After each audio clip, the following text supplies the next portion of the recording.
민박집 화장실에서 이상한 소리가 났다. 대학교 친구들 4명이서 바다에 여행을 갔던 적이 있다. 늘 친하게 지내던 4명이 함께 여행을 가기로 해서 훨씬 전부터 기대하고 있었다.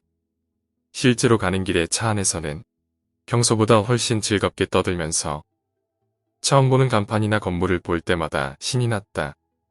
그렇게 들떠 있었기 때문에 도착한 민박집이 매우 낡았음에도 오히려 분위기가 사는 느낌이었다. 여주인인 할머니에게 방을 안내받을 때도 다른 손님이나 종업원은 전혀 보이지 않았다. 이렇게 낡은 민박집이니 한창 여름인데도 손님이 없는 것인가 싶었다.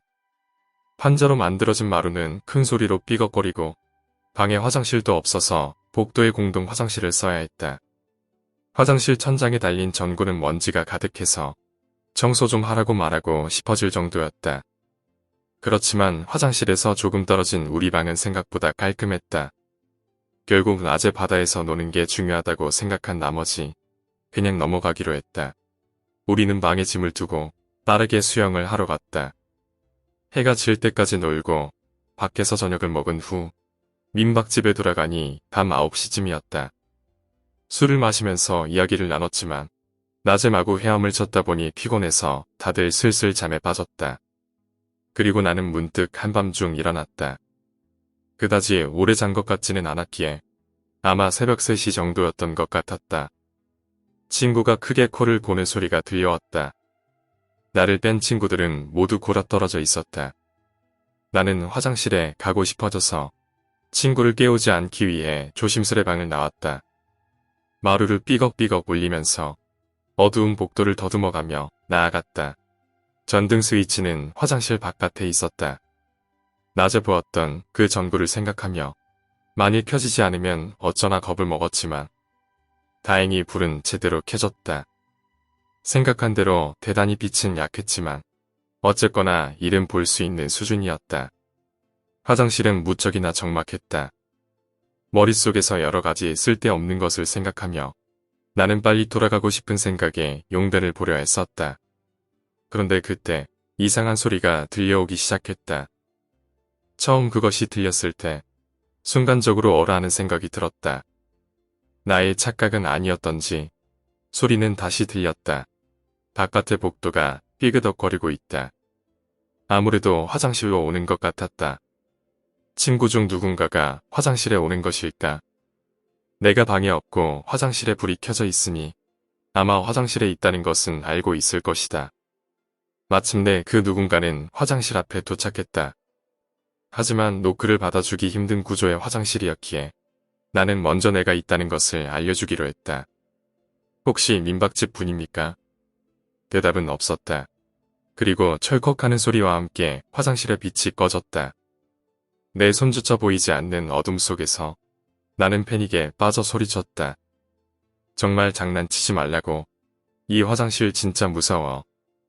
대답은 없었다. 문 저편에 우뚝 서서 움직이지 않는 것 같았다. 나가면 한 대 때려주겠다고 이를 갈면서 화장지를 감고 있는데 문 너머에서 무엇인가 소근대는 소리가 들려왔다. 소리가 너무 작아서 무슨 소리를 하는 것인지도 모르겠고 친구 중 누구인지 짐작도 가지 않았다. 지나치다 싶은 장난에 분노는 사그라들고 오히려 쓴 웃음이 나오기 시작했다. 손으로 더듬어 물을 흘려보내고 나는 일어섰다. 칠흑 같은 어둠 속에서 벽에 손을 대고 잠금을 풀었다. 그런데 그 사이에도 문 밖에서는 변함없이 소근거리는 소리가 들려왔다. 문고리에 손을 댄다. 열리지 않는다. 문고리가 돌아가지 않았다. 등에 식은 땀이 나는 것이 느껴졌다. 문 밖에 서 있는 누군가가 대단한 힘으로 문고리를 잡고 내가 문을 열지 못하게 하고 있다. 나가게 해달라고 웃으면서 말했지만 얼굴은 잔뜩 긴장한 채였다. 어둠에 쌓인 가운데 조용한 화장실에 중얼거리는 소리가 울려 퍼진다. 온몸에 식은 땀이 흐르기 시작했다. 중얼거리는 소리가 확실히 전보다 커졌다. 내용까지는 알 수 없었지만 물을 내리기 전까지는 잘 알아듣기도 힘들었던 것이 이제는 확실히 들리고 있었다. 남자인지 여자인지도 알 수 없는 목소리. 그 소리를 듣고 나는 더욱 패닉에 빠졌다.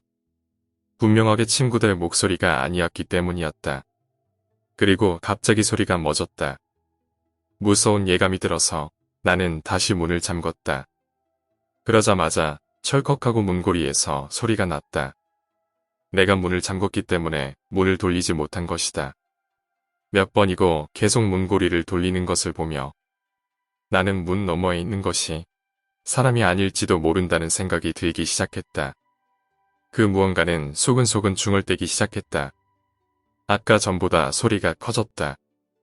갑작스럽게 문을 두드리기도 했다. 그리고 나는 알아차렸다. 이 소근거리는 것의 내용이 대단히 무서운 것이라는 것을 말이다.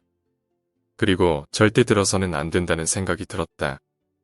정확히 말하자면 무슨 소리인지 이해해서는 안 된다는 것이 어째서인지 머릿속에 박혀있는 기분이었다. 하지만 소리는 점점 커졌다. 이대로는 듣고 싶지 않아도 들어버리고 이해하고 싶지 않아도 이해해버린다. 어느새 나는 울고 있었다. 큰 소리로 친구의 이름을 부르면서 도와달라고 필사적으로 외쳤다. 그렇게 해서라도 문 너머의 소리를 구정하고 싶은 마음 역시 있었다. 하지만 이상하게 한밤중에 이렇게 크게 소리를 지르는데도 아무도 오지 않는 것이었다. 그 와중에도 문 밖의 소리는 점점 커지고 있었다. 이제 내가 소리를 지르지 않으면 무슨 말을 하는 것인지 바로 들릴 정도가 되었다. 나는 문고리를 잡고 계속 소리를 질렀다. 하지만 너무 소리를 친 탓인지 목이 쉬기 시작했다. 분명 문 너머의 목소리는 점점 커질 것이다. 나는 가운데 손가락을 귀 속에 넣고 손바닥으로 귀를 가린 채 화장실 구석에 머리를 박고 웅크렸다.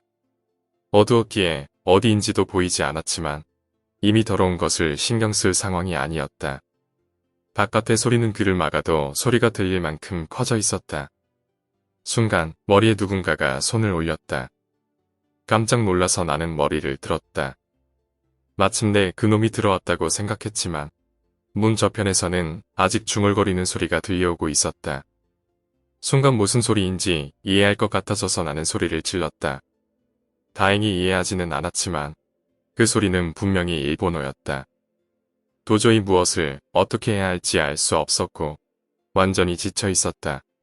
나는 막고 있던 귀에서 손을 뗐다. 그 순간 어둠 속에서 어떤 손에 이끌려서 나는 끌려갔다. 나는 벽이 있을 곳을 뚫고 지나갔다. 그 사이 나는 문의 저편에서 들리던 소리를 들어버리고 말았다. 하지만 듣고 있는데도 머릿속에 들어오지 않았다. 의식은 모두 나를 끌어들인 손에 집중되어 있었다. 어디 하나 보이지 않는 칠흑 같은 어둠 속을 무엇인지 모르겠지만 끌려다니면서 어디까지나 달리고 있었다. 그리고 점점 그 무서운 소리는 멀어져서 마침내 들리지 않게 되었다. 지친 나는 비틀거렸다. 그대로 넘어져 엉덩방아를 찧었다. 육체적으로나 정신적으로나 완전히 지쳐 있었다. 어쨌거나 살아났다는 것을 알아차렸을 때 나는 정신을 잃었다. 의식을 되찾았을 때 나는 화장실에 있었다. 누가 계속 문을 두드리고 있었다. 나는 또다시 겁에 질렸지만 내 이름을 부르는 친구들의 목소리가 들려왔다.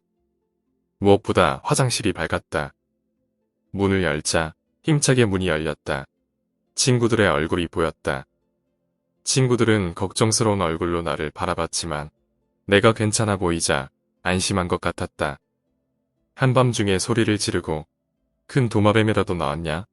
라고 농담을 걸어왔다. 나는 갑자기 화가 나서 방금 그건 너희가 그런 거지? 라고 고함을 쳤다. 하지만 친구들은 이상하다는 얼굴을 하고 내가 화장실에서 도와달라고 고함을 쳐서 온 거라고 했다. 그런데 내가 화장실 안에서 대답이 없어서 민박집 사람들까지 부른 거라고 대답을 하는 것이었다. 자세히 보니 조금 떨어진 곳에 방을 안내해줬던 할머니가 서 있었다. 조금 곤란해하는 것 같은 얼굴을 하고 무슨 일이 있으신가요? 라고 묻는다. 그렇지만 무엇인가를 숨기는 얼굴이 아니라 벌레나 파충류가 나와서 관리 소홀을 추궁하는 게 아닌가 걱정하는 것 같은 얼굴이었다. 아무것도 아닙니다. 죄송합니다. 라고 말하고 친구들과 방으로 돌아왔다. 그 화장실에서 문 밖에 무엇인가나 나를 도와준 손은 무엇이었나 싶지만 그 동네나 민박에 얽힌 이야기 같은 것은 전혀 모른다. 하지만 그때 내가 느꼈던 것들은 모두 진짜였다. 도대체 그 화장실에는 무엇이 있는 것일까? 오늘 이야기는 여기까지입니다. 오늘 이야기가 재미있으셨다면 구독과 좋아요, 댓글 부탁드립니다.